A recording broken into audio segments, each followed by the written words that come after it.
Hi, welcome back to Joe Blogs. In today's episode, I want to talk to you about what's happening in the Russian economy, and specifically the export of Russian refined oil products. Russia has now announced a 6-month ban on the export of all gasoline products, and the reason that it's citing is because of planned maintenance at its refineries and also an increase in demand from consumers and agriculture. And this is a really interesting development because Russia previously announced a ban in September 2023, and that ban stayed in place for around 3 months. And at that time, Russia said the reason was for planned maintenance. But if you take a step back and think about that, if Russia is having to ban the export of gasoline products for 9 months out of 12 due to planned maintenance, then either they're not planning their maintenance very well, or something else is going on. And the real reason isn't because of planned maintenance, it's because of other issues. So in today's video, we'll have a look at the latest statement that's been released by the Russian authorities. We'll then talk about what's been going on with the price cap recently, because the West has made a concerted effort over the past few months to tighten the regulations, to increase the policing of those price caps, and that's had a detrimental impact on Russia's exports and the amount of money that it's earning. And one of the problems that Russia is facing is that when you have mega refineries like they have around 44 of these gigantic refineries.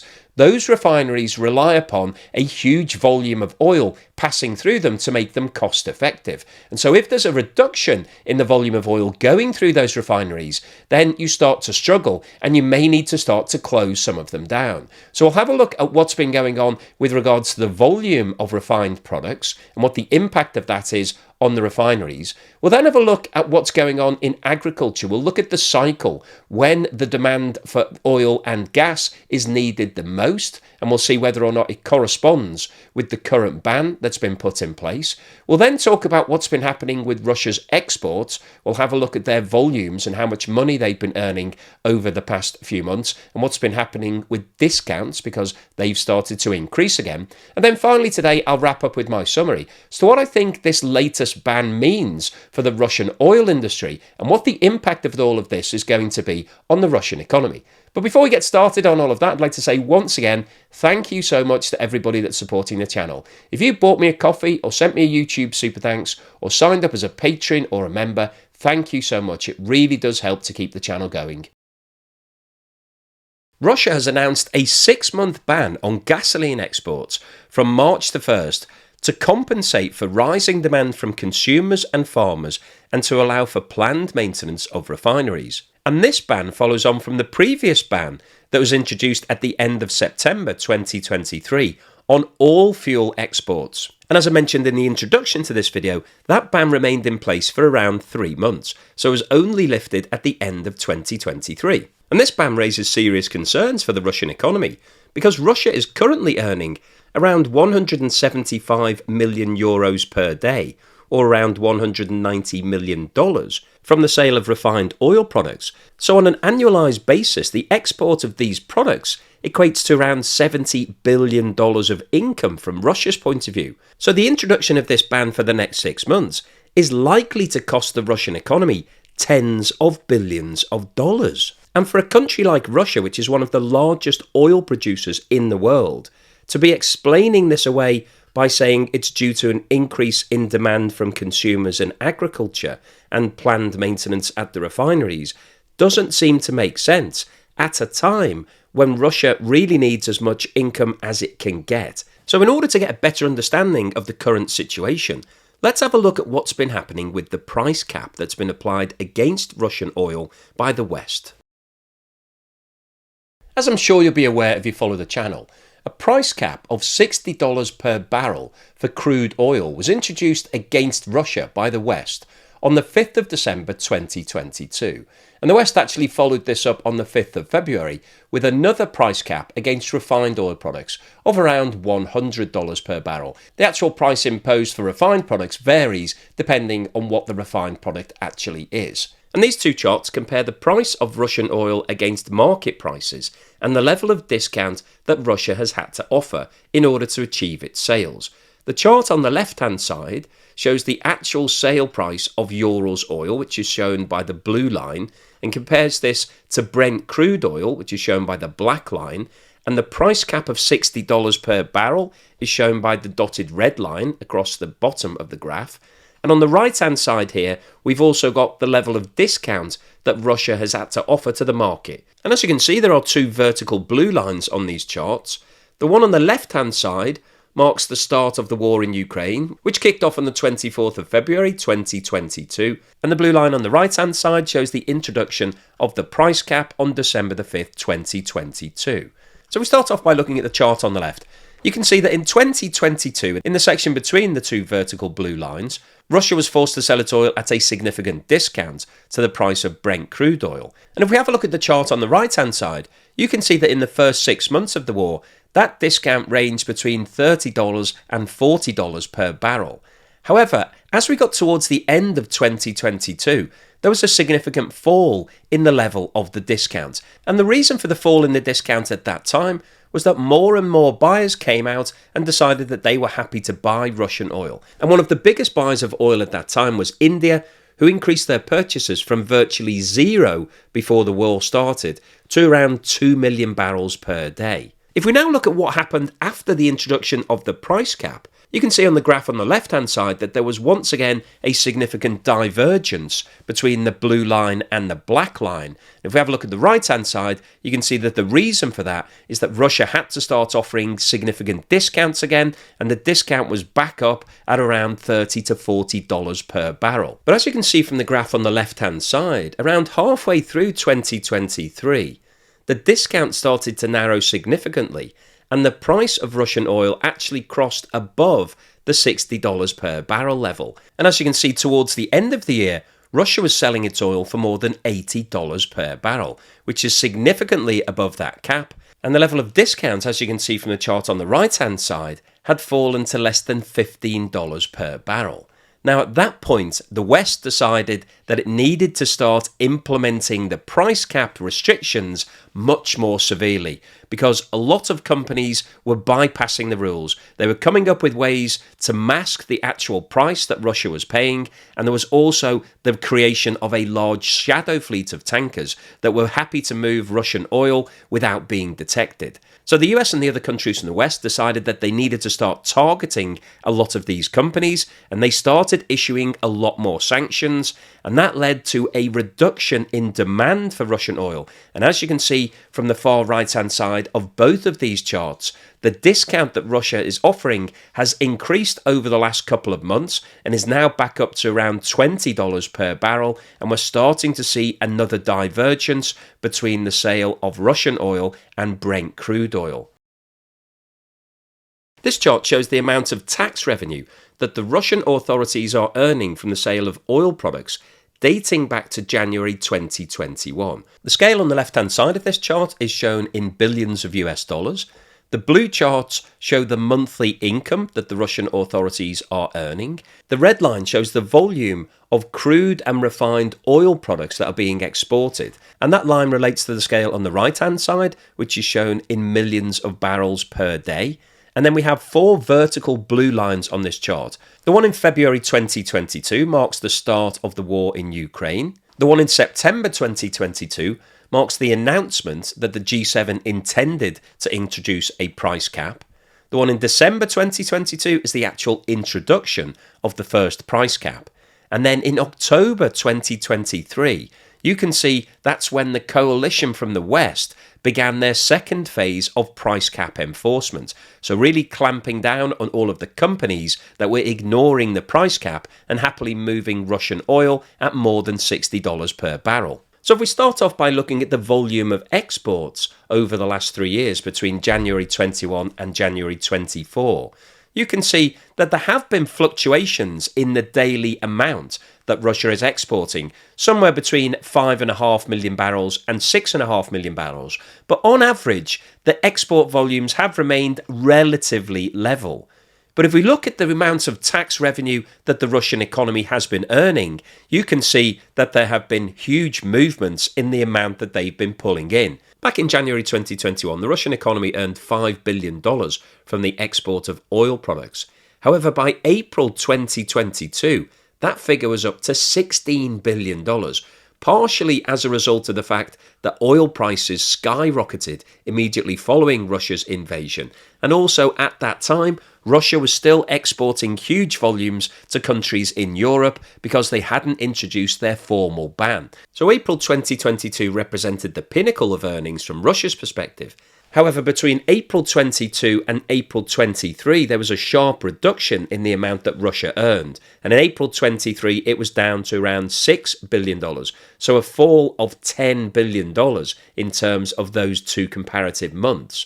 And the reasons for that were partly because of the fact that the sanctions were introduced against Russia, so a lot of countries stopped buying Russian oil, and also the general price of oil fell, so that meant that every country in the world that was selling oil was receiving less income. So it was a double whammy from Russia's point of view. And between January and July 2023, Russia's income sat at or around $6 billion per month. However, in August, September and October, Russia's revenue started to increase rapidly, and by October it was back up to around $11 billion. And the reason for that was because Russia was finding ways to bypass the price caps. And of course, as I mentioned earlier, there were also other companies who were just happy to take Russian oil and not declare it to anybody, so not have to prove that it was being sold at $60 per barrel. In October 23, the West introduced its second phase of price cap enforcement. And after an initial month where it took a bit of time for that to feed through, you can see that Russia's tax revenues fell dramatically in December and January and are now down to around $8 billion. And I think what's interesting to note here is that when you look at the red line for January 2024, which shows the volume of exports, the volume of exports is actually at its highest level for 6 months, but the income is at its lowest level. And this really proves that the price cap is now working again, and Russia is having to export larger volumes to earn less money. As I mentioned at the start of today's video, Russia has around 44 mega refineries. These are absolutely huge facilities that have been built at extraordinary cost. And in order to make those refineries cost effective, you need to keep them working 24/7. You need a huge volume of oil going through them in order to keep the price competitive. And one of the problems that Russia is facing right now is because of the price caps that are in place, and also the fact that countries like India and China don't really want to pay a high price for finished products. They would much rather buy crude oil and put it through their own refineries. Russia is struggling to find buyers for its finished products, and that's reducing the volumes going through its refineries, and I think is one of the reasons why Russia is now introducing an outright ban on the export of gasoline products, because it's going to have to cut back on the amount of gasoline that it's producing, and because it needs a certain amount for its home market, it's having to prioritize it. So let's have a look at what's been happening to the volume of refined products over the past couple of years. This chart shows the volume of Russian refined oil products that it's exporting dating back to January 2022. And the scale on the left-hand side of this chart is shown in thousands of tons and goes from 0 at the bottom to 400,000 at the top. And the different coloured sections that we have on this chart represent the destination of those exports. So the blue section at the bottom are exports to Brazil. We've then got a very thin yellow line, which represents exports to Brunei. The red section represents exports to China. The orange section exports to India. The thin green line above that exports to Myanmar. The large grey section are all of the other countries. The blue section above that are exports to Singapore. And the green section at the top are exports to Turkey. So if we start off by looking at the situation in January 2022, which was before the war started, at that point Russia was exporting around 380,000 tonnes of oil per day. And then as you can see, as the war started, that actually started to increase and rose above 400,000 tonnes of oil per day. There was then a reduction in the volumes as countries from Europe started to cancel their purchases from Russia. However, between April 22 and April 23, there was a significant increase in the volumes, and by April 23, the total volume was back up above 400,000 tonnes per day. However, over the last 10 months, there has been a consistent and significant decline in the volume of exports, And today, the volume of exports is sitting at around 250,000 tonnes per day, which represents a fall of more than 34% compared with the situation before the war in Ukraine started. And that represents a serious problem from Russia's point of view, because as we've just discussed, you need huge volumes to be going through your refineries to make sure that they remain cost effective.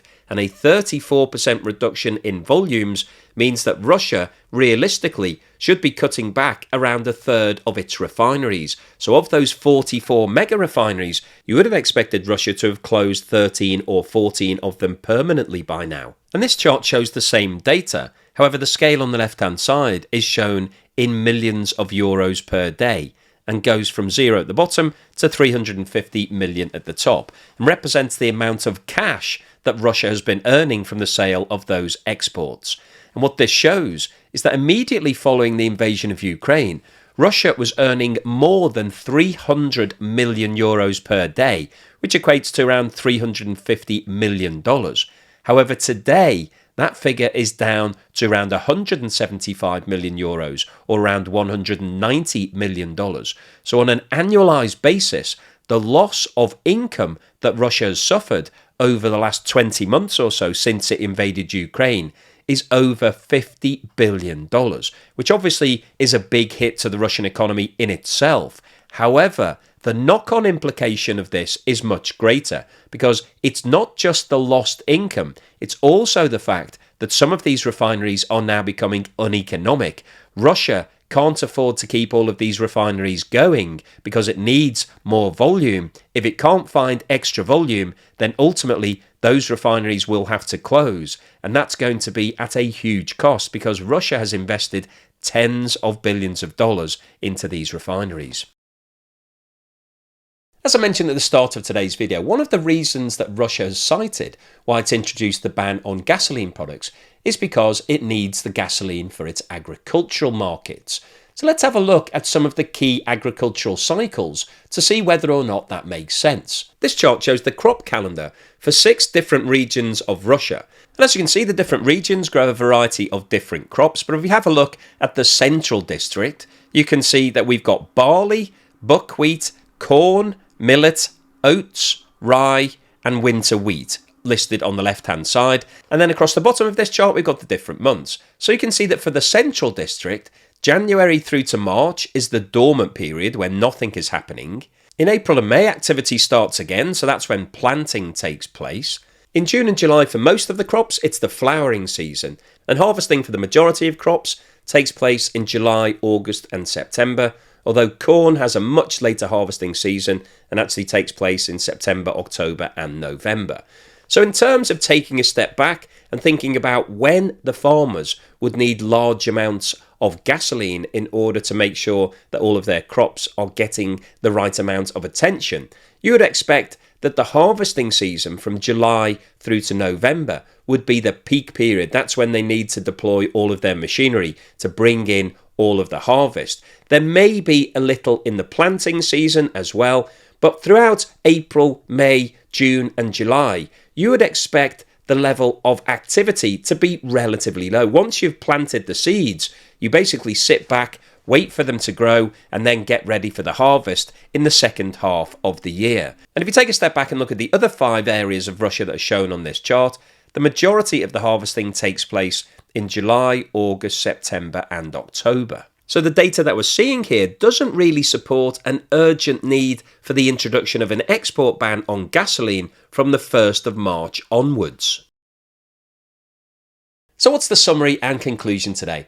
Well, I wanted to post this video because I think the fact that Russia has announced an outright ban on the export of gasoline products is really big news, because Russia is one of the world's largest exporters of oil. It's the main form of income that the Russian economy has. And you would expect that Russia would want to export as much oil and refined products as it physically can to make sure that it's getting in as much income to keep the economy ticking over.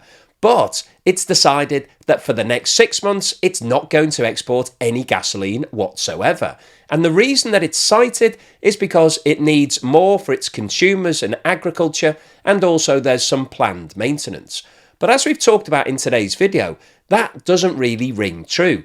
Russia announced back in September 2023, so less than 6 months ago, that it was closing down the sale of all exports of refined products due to planned maintenance. So how much maintenance do these refineries actually need? This can't just be routine planned maintenance. This must represent some other problems. And as we've talked about in other videos, one of the problems that Russia is facing right now is that it's lost access to both its partners and its partnerships. Companies like BP, Shell and ExxonMobil have all walked away from the oil and gas industry in Russia. And potentially more importantly, it's also lost access to the technology relating to those facilities. And let's not forget that a lot of oil and gas facilities in Russia are in areas that have very cold climates. And we're currently in the winter period in Russia.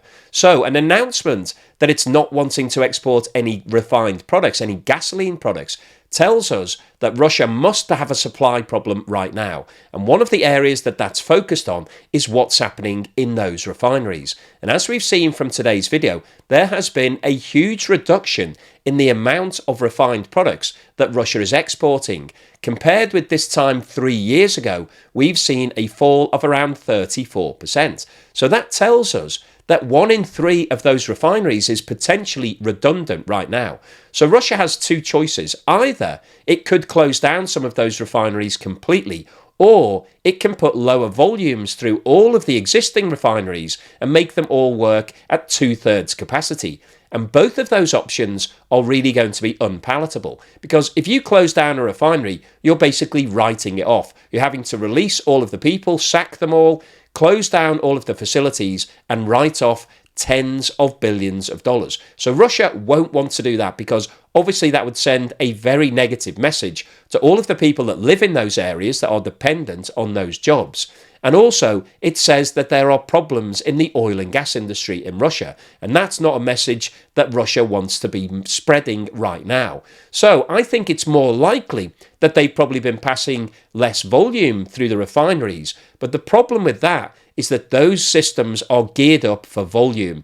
You need to keep the maximum amount of oil flowing through to make sure that you're producing the refined products at the right price so that they're competitive. And if you're reducing the volume, then basically you're not doing that and you're increasing your costs. So that means that any sales that Russia are making, they're reducing the amount of profit that they're earning on it. And as we saw from today's data, the actual sales prices that Russia is achieving right now are going down as a result of the fact that the oil price caps are now being policed much more strongly by the West. So what we've got here is a situation where Russia is seeing a reduction in its volume at a time when it's announcing a ban on gasoline exports. And realistically, that tells us that Russia is reducing the amount of refined products that it's producing, probably because it's mothballing some of these refineries. It's calling it planned maintenance, but potentially it could be a shutdown, a temporary shutdown. And as the volume of refined products reduces, then the percentage needed for the domestic market goes up.